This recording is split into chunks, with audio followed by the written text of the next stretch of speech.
ito yung naging experience namin. At grabe ang daming tao nag-human wave.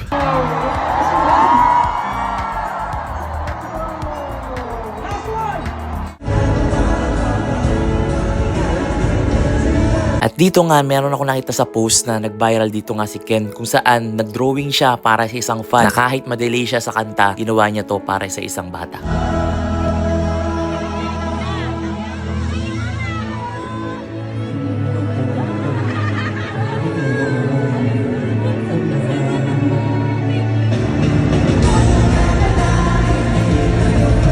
Ito nga yung isa sa mga request na ginawa niya para sa isang bata. Kaya napakalupit mo, Ken. Saludo na ako sa'yo at isa na akong fan ng SB19.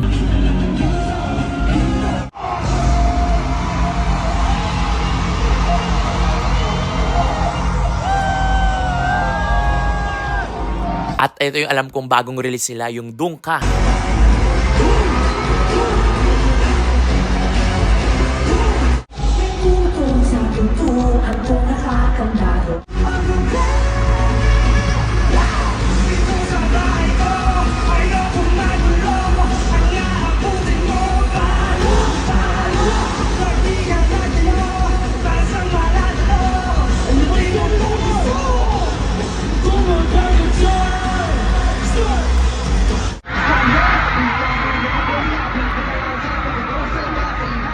Dito, pinabuksan nila yung flashlight namin at grabe, napakadaming tao.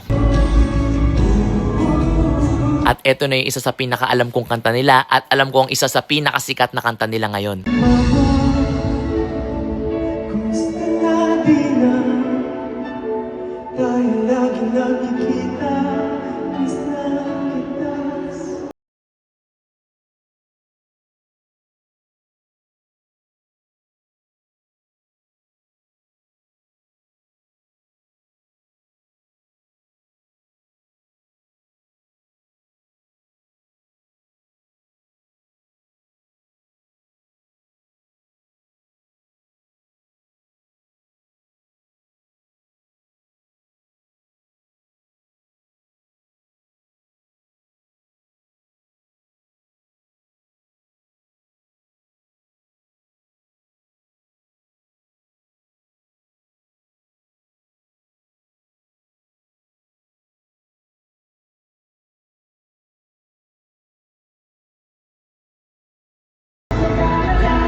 At dito nga na-amaze ako kasi habang inakyat sila, parang hindi sila kinakabahan.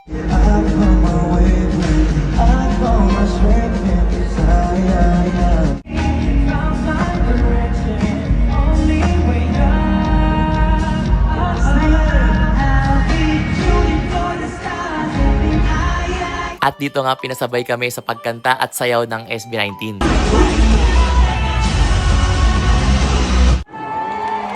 At pagtapos nga nila, bumaba sila dito para makipag-interact sa mga fans sa baba. Kaya napakaswerte talaga ng nasa baba. Sulit ang bayad nila. Kaya soon, pag-iipunan ko to para next time nasa baba naman kami. At dito naman, gusto makita ng personal ng SB19 yung kanina ginawa naming human wave.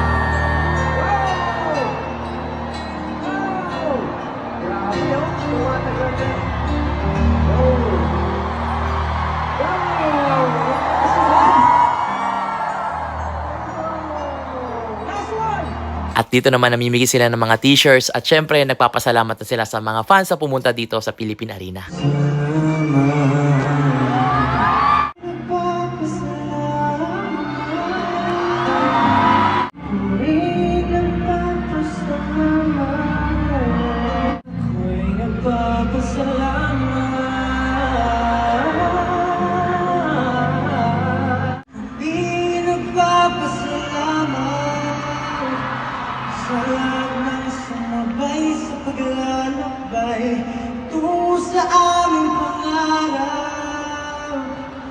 Lagi kayong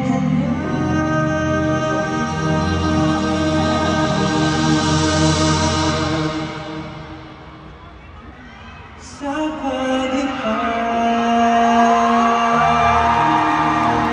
Maraming salamat, 18! Itong taon! This is our home! This is our song! This is our place! All in all experience namin, super nag-enjoy kami kahit napakalayo kasi super galing nila. Grabe yung live performance nila talaga, ibang-iba. At syempre sa production, sa director, saludo po, napakagaling kahit sa pinakataas, sulit pa rin talaga yung bayad. At hindi pa nagtatapos to, nagulat kami, meron pa pala dito, kala namin uwian na.